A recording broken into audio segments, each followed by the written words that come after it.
on the ground institutions that are working in many rural communities. And while there's diversity across those, but try to understand what some of those common characteristics are. What evidence do we have beyond just our academic evidence base?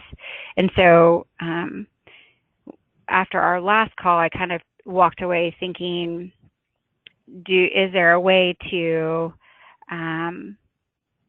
narrow that very big idea that I just explained into something that, and I think someone threw out the idea around between 25 and 35,000, and I haven't looked that up to verify that from an NCORE standpoint, but do we have kind of those three-tier approach? Which problem do we want to address or hone in on that's doable within that constraint of a budget and framing? It's not supposed to be set up to solve all the solutions, but to be kind of a jumping point moving towards D&I work within childhood obesity and in rural areas. Can we build in a gray lit search? Can we build in, who are some key people we could bring together in an in-person meeting? Is there a way we can actually do some survey work across different types of institutions? I mean, some of the other spaces that some of the current interventions that are evidence-based being implemented in rural areas, play streets are one of those that we're kind of identifying as kind of key sustaining organizations, institutions, those type of things. Beyond extension are like boys and girls clubs. Are there, I'm trying to think of some of the other ones. I'm scrolling through some notes to see if my memory can kick in a little bit more. But if we know some of these groups that we have ourselves partnered with, or we're starting to see as potential sustainable infrastructure within many rural communities, we can't bring everybody together, but can we do like another level of trying to understand what's working within those systems and with those communities and those people? And I'm going to be quiet because I hope I first off made sense. But I still feel like it's decently abstract, and so that means I'm going to start talking circularly. Did that sort of summarize what you were hoping I would say, Christian?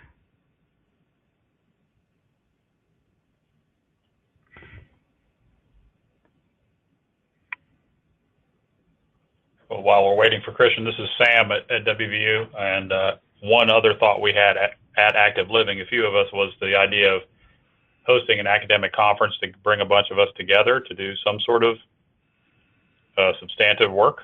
So that's another idea that was discussed at the conference, and we do have we could get about $10,000 of funding, it looks like, at WVU to host that here in Morgantown.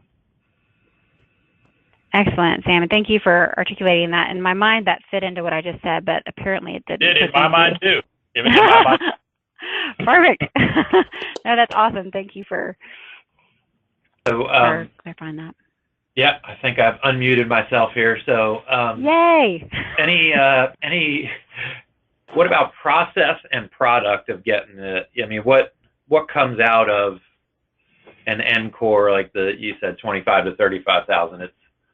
Am I correct? And it's like a white paper of what to do next, or?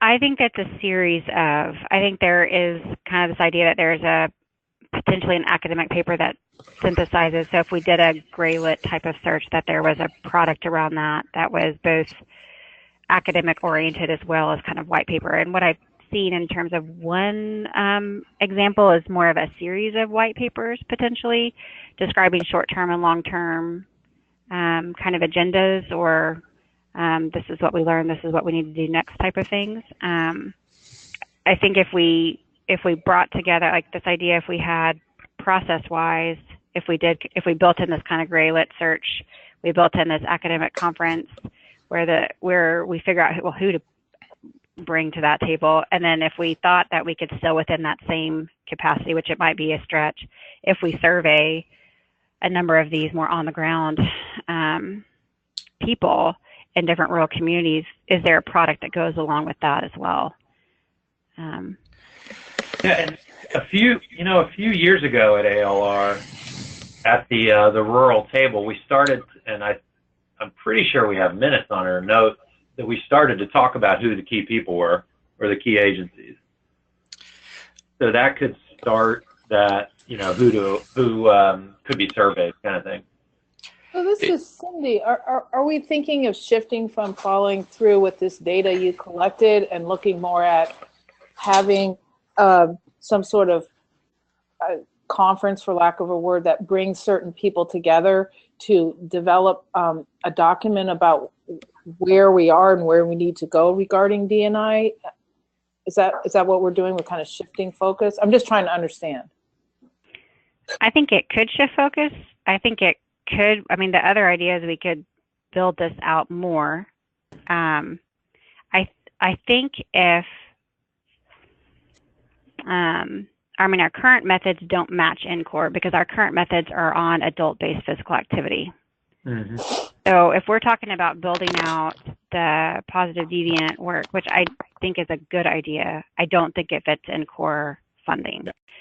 And I feel like we're being pressured in a good way, encouraged, motivated to consider NCORE funding with recent discussions that have included more rural language, and that there might be opportunity there. So is there a specific call? You mentioned a call about, so we would just be, are we applying to something to get this $25,000 to $35,000? Right, yeah, so my understanding, I have not submitted an NCORE proposal, but so my experience isn't there to help and fill in the blanks with this, Cindy. But it seems to be much more of an open solicitation. If you have an idea, there are a number of different key members, leaders within NCORE, where you're basically trying to identify people who, gosh, if anybody has more intelligence and knowledge on this, please chime in. Hey Renee, this is Jeff at CDC. I was just going to add, I was recently a co-author on an application to NCORE that got funded, mm-hmm. And you are right. It's a pretty open process. There's I think our whole application was maybe 2 or 3 pages long. It was pretty straightforward. I think a lot of time the funding is used for things that you're describing. I think like our proposal, our proposal dealt with getting a lit review completed on youth active school transportation and what are the constructs that need to be measured, what's currently being measured, and what's the surveillance need. I mean, from CDC. I mean, that's one of our core functions, of course, is physical activity surveillance. So that was why it was of interest to our branch. And yeah, I think our award was for $25,000, and it was going to cover a lit review and paper, white paper and or academic paper to come out of that. And then the intent that we had was to use hopefully a second round of funding to try and convene an expert panel after that review is done to chart a way forward to kind of implement some of the things that were identified in the lit review. So we were viewing it as kind of a 2-phase process, if that helps. The other thing is, if I'm not mistaken, I believe you have to have a representative from at least mm-hmm. 1 or 2 of the sponsoring organizations from NCORE, so CDC, NIH, Robert Wood Johnson. American Heart. Interestingly, yeah. I can't remember if AHA is, but I know that one of the other federal agencies that's now involved is the Forest Service, which might have some interest in rural areas as well. USDA is the other one. USDA. Sorry. Yep. Yeah, so that hopefully that provides a little bit more information from our recent experiences. Thank you so very much. Yeah, sure.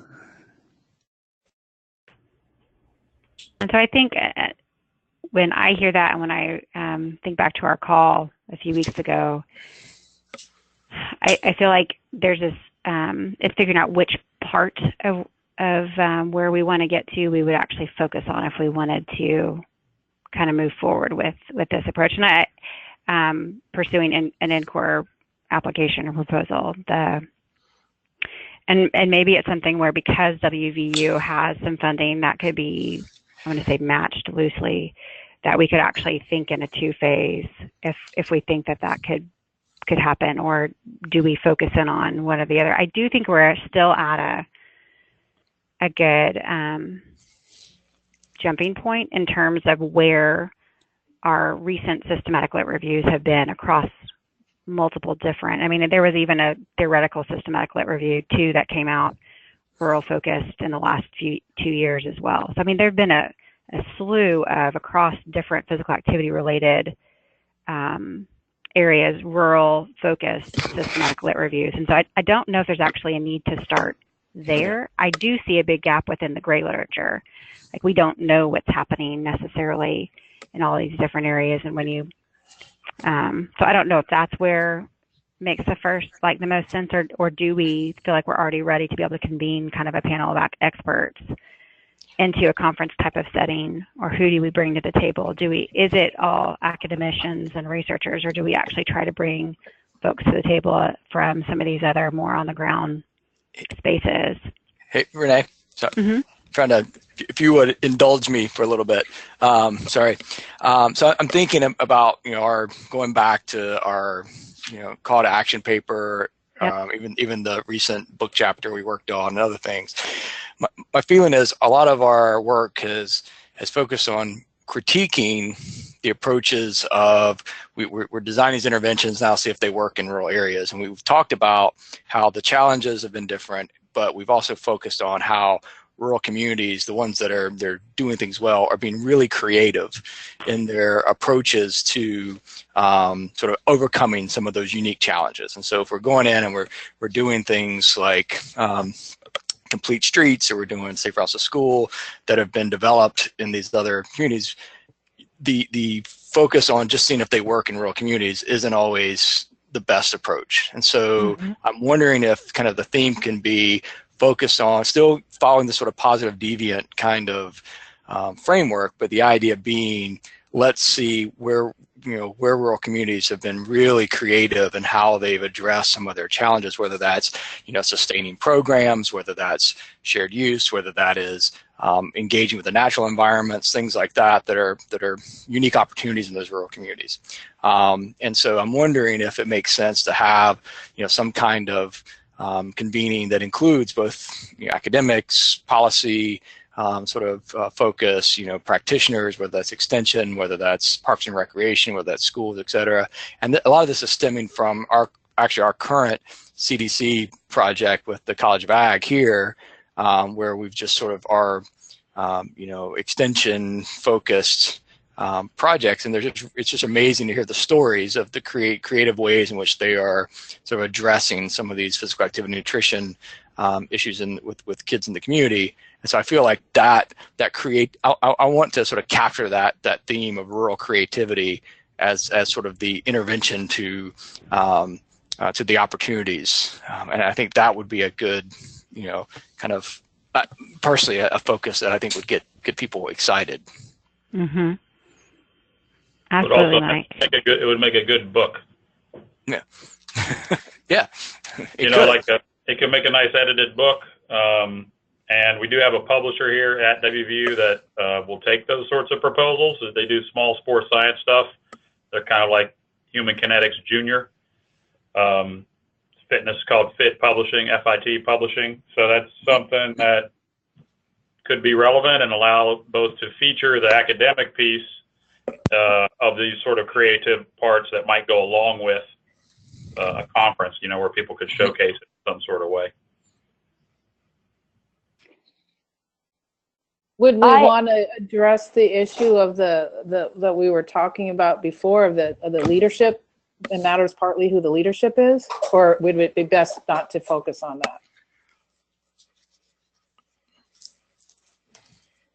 that? Meaning from the point I made about that one county?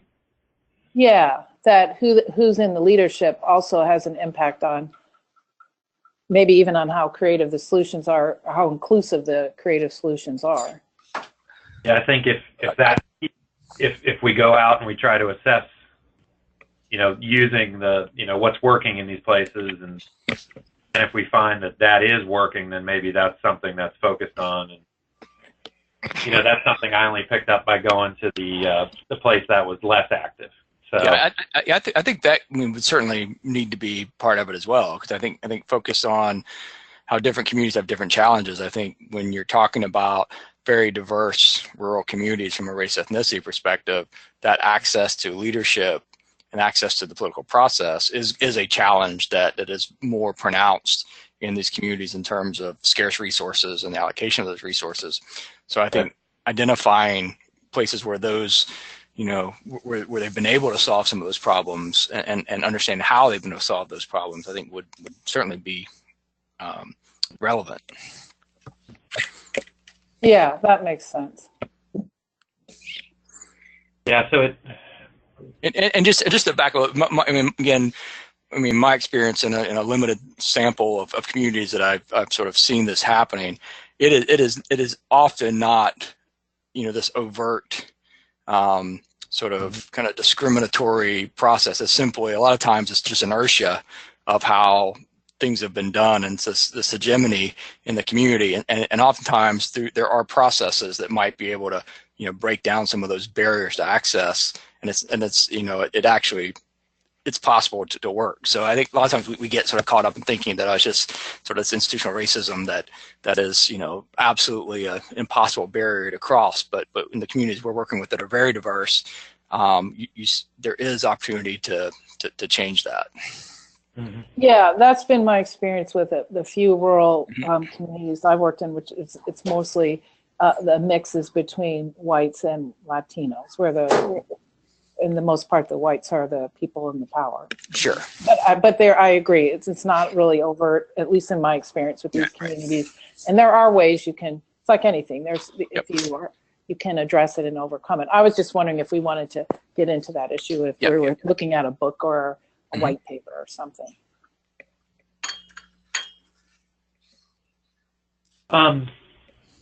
Yeah, thank you all. I mean, while we still have Mike on the horn here, I mean, what should we start talking about steps forward? Jeff, I don't know if are you willing and able to share what y'all wrote up, or at least? Yeah, I think so. Yeah. I can't imagine that'd be a problem. Let me dig it out. I can send it out. That'd be awesome if you share something from the application to help guide us, or that helps outline the steps and everything. That would be super helpful, I think. Yeah.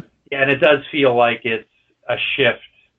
I mean, so there's obviously a natural stopping point here with the positive deviant stuff. I mean, based on the funding I had to go to Texas, and now it's time to produce something, basically. The transcripts are going out this week, or the recordings are going out for transcription this week, thanks to some money finally. So, so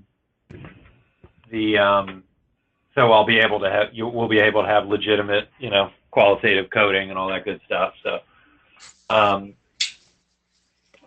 so it feels like we're kind of transitioning into what's next, and is it now focusing on what has worked for children and positive deviants kind of thing, in rural areas? And I don't know how we identify them or not, or do we start with a conference and just gather, like even the walk across Texas that Extension is doing, a couple of the Extension agents are just like, I don't see obese kids anymore, and just observing the room. And these are people that have been at it for generations, they've been at it for, 10 or 15 years. And, I observe the room, and knowing what my kids look like and what, an obese child looks like, I didn't see very many. So what do we call evidence? What do we not call evidence? Because a lot of these programs probably don't have robust evidence, but does that mean we discount them or not? So. Christian, up here in Maine, I know school nurses record BMI data, and I just found this out. Nothing's done with it, but it's all there. And maybe that's true in other states too. But I think that data would be accessible if we wanted to use it for looking at pockets of positive deviance in children. Yeah, cool. Thanks, Lauren.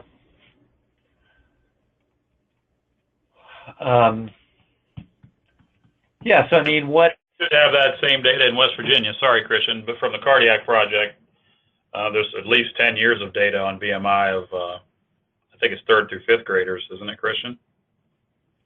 Yes, I mean, there are limitations to it, as you are well aware, but it's a huge database, and would at least allow us to identify the, the deviance there from a BMI only perspective, though. Right. Yeah. Do we know how many states or parts of states are collecting some of the report card stuff around BMI as well as physical activity?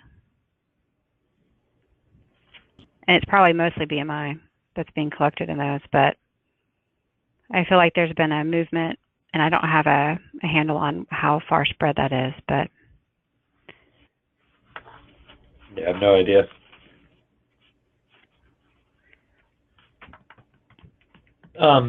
So maybe before we get down into the weeds too much, what do you think are, collectively, what do you think the next steps are?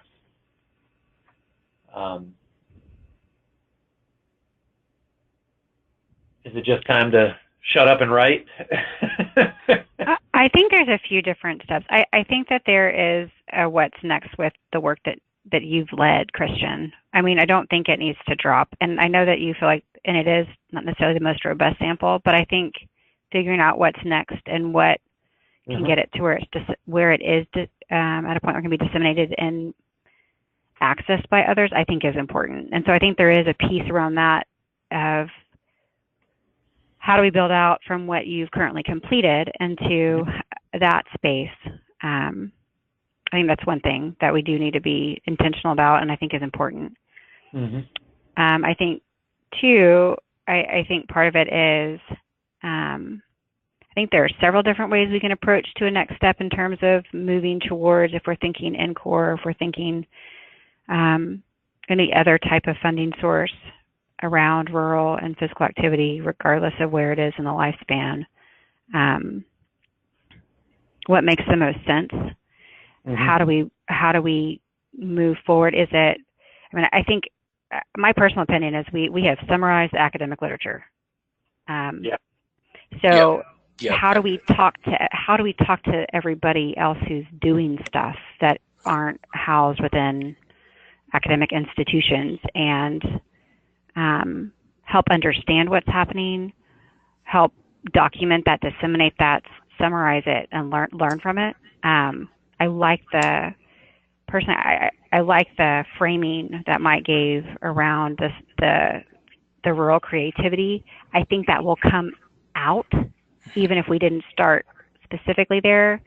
I don't know whether I think we could go many ways. Does it make sense to try to do a gray lit search and synthesis, or multiple for that matter? Does it make sense to try to bring people around a table? In some ways, I feel like the gray lit, if we spent time on a gray lit searching and synthesis, that could help inform who came around the table and what we talk about. And that might be a logical first step. That's going to be an undertaking. But yeah, and it could be. I agree, Renee, in terms of identifying, a systematic way in some way, or not even systematic, just a net to understand kind of some ideas of what could be working, and how do we sort of really determine if they're working or not. And maybe working through networks with, like, say, Extension, for example, that they kind of know on the ground what are some of the things that they're doing, could be a place to start as well. Hey, this is go. Sorry. Go ahead. I was just going to say that this is Jeff. I was just going to say one place that you might start on something like that is to look at the recommended community guide recommendations for increasing physical activity, and find those that intersect with PAPRN's mission for policy related approaches, or maybe even some environmental approaches that are strongly related to policy decisions, and try and get a handle on are those are those community guide recommendations applicable to rural areas, and are there examples of places that are doing those well already? If you kind of need an underlying guidance document or some other or an underlying framework, the community guide might provide something for you there. Yeah, that's a little similar to what Renee and I led with the when it was PAPRN, where we used the Kokomo recommendations. So we could extend that past. I can't remember what date we went to on that, Renee, but we could extend that out. Yeah, I think the thing I like the most about that idea are the examples. So as maybe it's a framework in terms of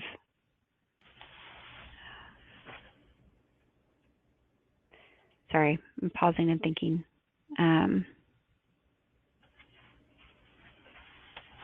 Because it is a different set of recommendations than what we looked at, even though the Kokomo overlap more with the policy and environment than just the overall community guide.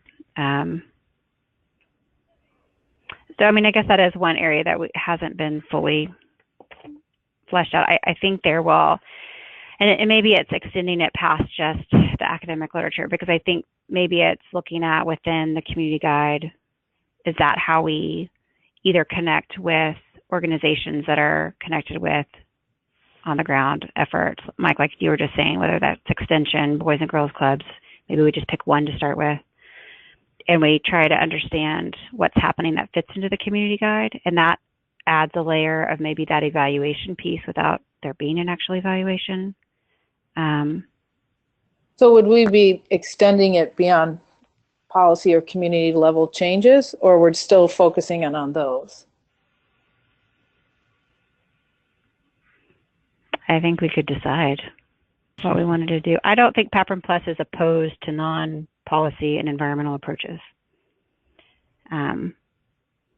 I think personally that if we, in most rural work, if we narrow ourselves too far, we are going to miss something. Mm-hmm.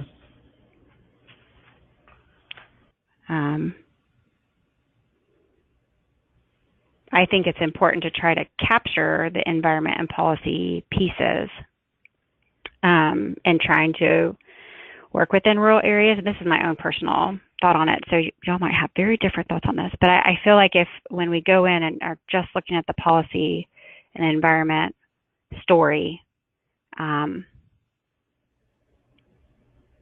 we're probably missing some things, especially in rural communities. Yeah, agreed.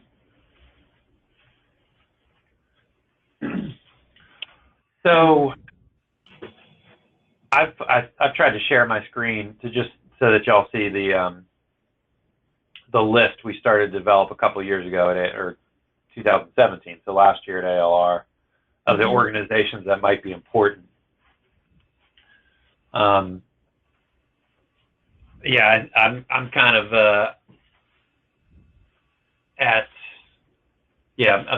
maybe this will take more time to figure out where to go next. But it seems like, Tom is recommending NCORE, and it sounds very similar to what Jeff had proposed and done in the past. Maybe we're headed toward that, and we figure out exactly what that will look like as our next step. Does that, while parallel, obviously getting some, finishing up the Texas stuff about positive deviance and, the approach and how useful it might be, and get some products from that. So maybe, go ahead. Christian, this is Sam.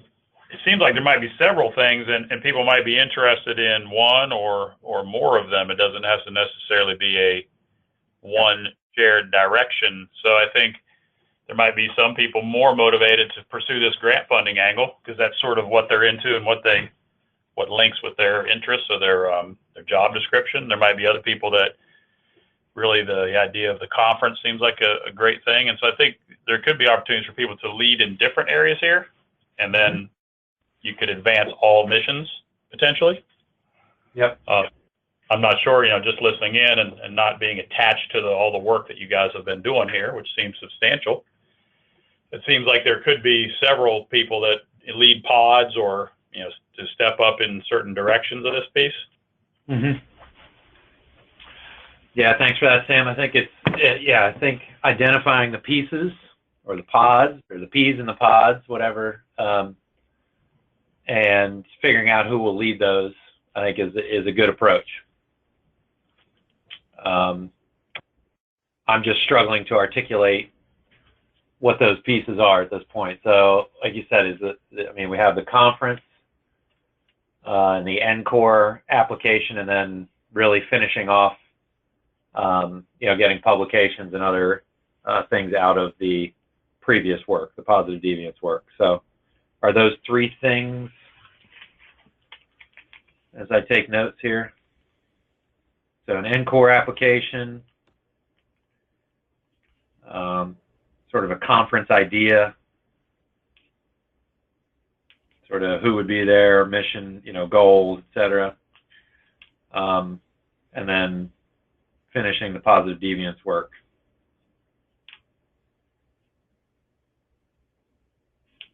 Thoughts on those three? Others?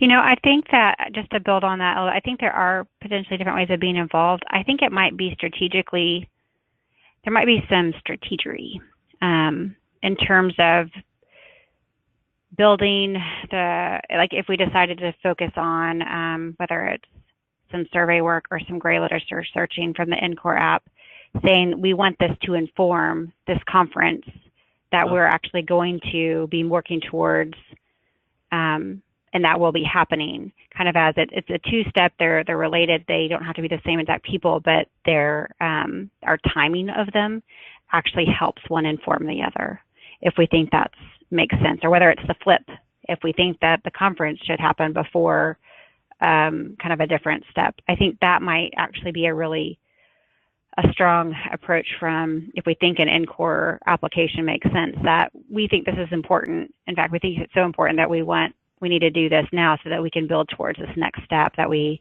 actually have some support to already start working towards.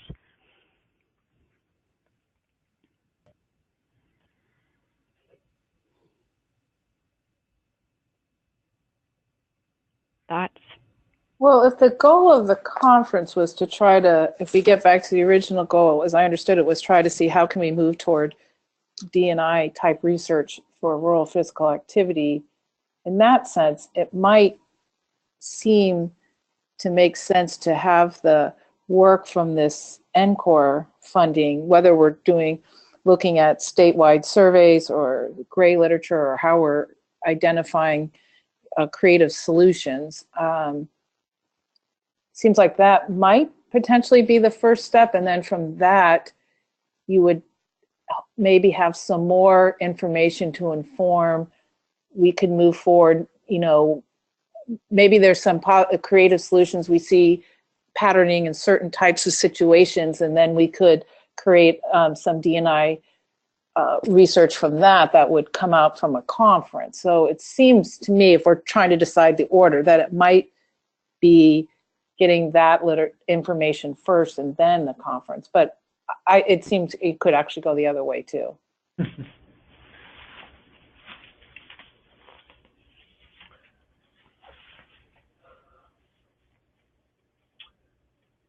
So we're at 1:55 now, so just trying to mind everybody's time here and think about where should we go next. So I think obviously there's a decision to be made about the timing and different of what the group does. Whether you start, I like the idea of gray literature, see what creative things are going on and whether there's evidence on those or not. And somehow continuing the conversations to identify those, whether it's a gray literature thing or just continuing to use professional connections to find out what's going on in different states and rural areas, and then trying to get people together. So is there a small group that maybe wants to tackle that what I see as basically the NCORE application, including, you know, where the conference fits with that.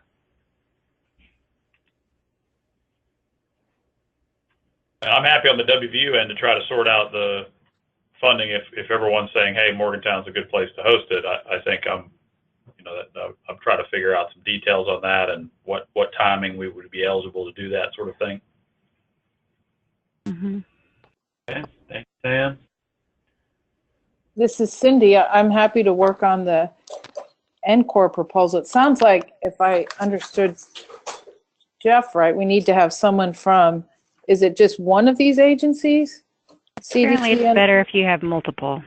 So we would need to identify those people. Mm-hmm. Unless there's, I mean, I don't think other than Jeff at CDC, there's anyone else or has been on our other calls. Is there? No, there have been some conversations with some other members that Tom has had around rural work, not specific to this idea, that might be worthwhile asking and touching base with him about those connections. I mean, here's one other idea, is that I'm also a member of the Cancer Control Protection Research Network, and our local group at Oregon Health and Science University is focusing on rural and Native communities, and right now we're in the midst of this pilot study looking at implementing group walking programs using the CDC guide.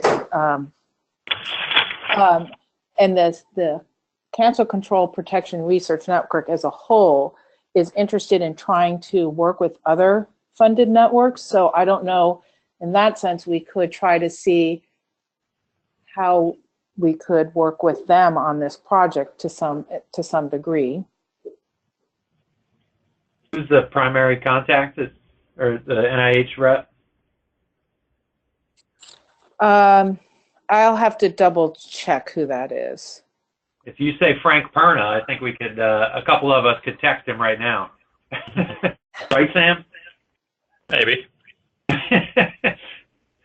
Let me double check who they are. I always get a little before I speak incorrectly. Okay, thanks, Cindy. I don't know if there's anybody that's tried to get through to and working with RWJ, and maybe one of these evidence for action, policy for action open calls might fit too, and those people might be interested. Are you talking about the new call that was just released? No, the evidence for action one is that's been out for a while, and they spoke at ALR about it in 2017. I was just looking it up. I think I have it on screen here. Nope, not there. Yeah, I mean, it's an open thing. What's the contact? Aaron, is that Aaron Hagen? Yeah. Is she from UCSF? Okay. Anyway, so I don't know if they'd have interests in some way or not, but I think Jeff said that, yeah, Jeff definitely said Robert Wood Johnson is one of the agencies to get partnered up. So. Yeah, I'm almost positive. Yeah, okay.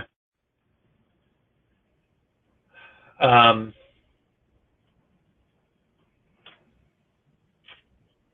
mean, my heart says to help lead the NCORE thing, but my brain says no. My tenure year says no. I don't know. I feel like I think just want to try to focus on finishing up the positive deviants, the evidence so far, so the data so far, and writing that up. But I think that one of the things that I'm having I'm looking at the time and knowing where we're at, but I think the big swing, and this might be a positive Trump effect, that all of a sudden rural is in a lot of interest and a lot of language is a really good thing. And I think we need to figure out how to capitalize that. But I also don't think we all need to go crazy trying to address every single rural call that there is. Which I will say that I mean, there have been several, and it's been so many years since there's been an actual rural slated call, or very many of them, that you don't really have to be super creative to figure out how our work fits. And so I don't think that means we can't still be thoughtful in how we move forward, or that we feel like we have to rush into anything. I don't want to drop what you've done, Christian. I think it's important, even though it's not childhood based, right? Yeah. So I don't know. I don't want to say let's not move forward on some of these opportunities that could support more infrastructure for the work we're already doing, but also want to be thoughtful in it. I don't know how to better articulate that. So maybe what it is we need to think about it, and think about our own personal capacities. And I'm happy to follow up with Tom again and talk a little bit more on where his idea and vision, and I think he's got a few of them in this area of work. And so trying to figure out making sure we're synergistic with what he might be doing in another realm as well, might also be. So I'm happy to do that, and I'm happy to help in any of these ways of moving forward.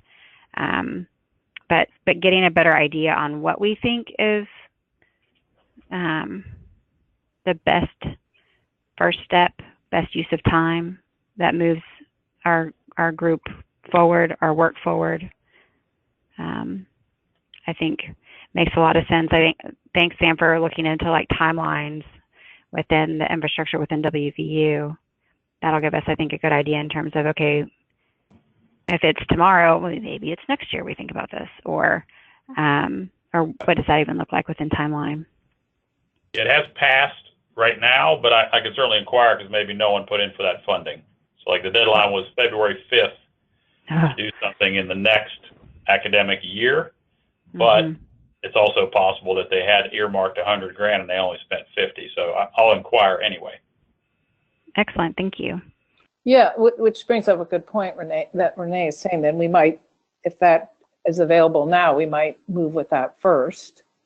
But Christian, you might also, what might be helpful too, kind of building on what Renee is suggesting, is helping us get an understanding, because, or at least I'm not sure, of what work is still needed. It sounds like you're getting transcripts, and then those need to be coded, and then you know, I don't know if there's other additional analysis, or what we could do to help move forward from that work you've already done, a publication or whatever it is you're envisioning as your product that you would like to have. You know, I'm not sure. In other words, I'm happy to help with that. I just don't know what help you would need from me. Understood. Yeah.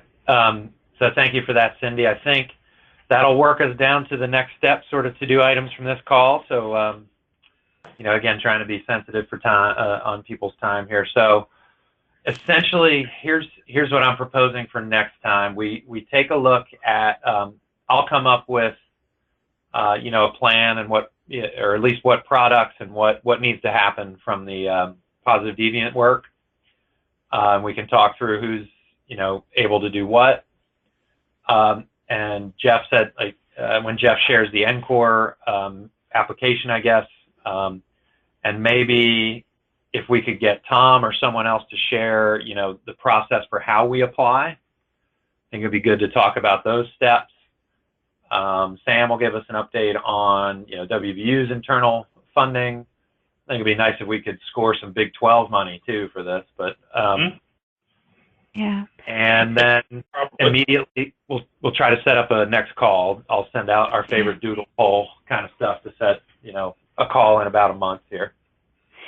I have a suggestion. I actually think that the NCORE discussion needs to be pulled out to the entire rural group. And I know we aren't having as many calls in that group, but if this is the primary work happening in our entire group right now, and I'm almost tempted to go ahead and invite everybody into whatever these calls are. First off, we have some new members. I don't know what your thoughts are on that, Christian. You might even get some more people that are willing to help code as you move forward with that. Okay. But that might be kind of is maybe we start pulling this back into the larger group, which doesn't have that many extra members, by the way. So, but this really has been where the energy's been spent in the last year for this work group. So, well, that's a really good point, actually. Yeah. Why don't we put the NCORE discussion on that group? Yeah. Okay. And then our next call will be about products from the positive deviant stuff. Okay. Yeah. Our next big group call would be in April, right? Right. I mean, by big group, I mean the whole. It's a huge group. It is, because we had one in February, so that's actually not bad timing, because there's no way anybody can jump on an extra call in the next 2 weeks. So we just need to put that on the April agenda, and I'll work on. I'll connect with Tom on that.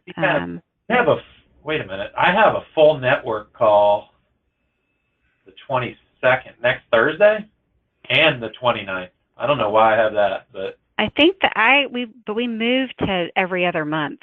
Yeah, so our next PAPRN rural group, whatever it's called, I have is Tuesday, April 17th. I'll have to say that that's the day I'm returning from my vacation in Europe, so I don't know that I can make that. It's at noon Pacific time. Yeah, I have that same date. Yeah. The whole PAPRN network call is coming up in a week or two. Oh yes, there is an entire PAPRN, not the rural working group. I was thinking you were talking about the rural group, Renee. Maybe I completely misunderstood. No, I meant to say the rural group, not the entire PAPRN group. Okay. So for the rural group, I have it that Tuesday, the 17th, and I know I'm realizing I may or may not be able to attend that, as I'll be flying in that day, and I don't know that I get in by noon Pacific time. Yeah.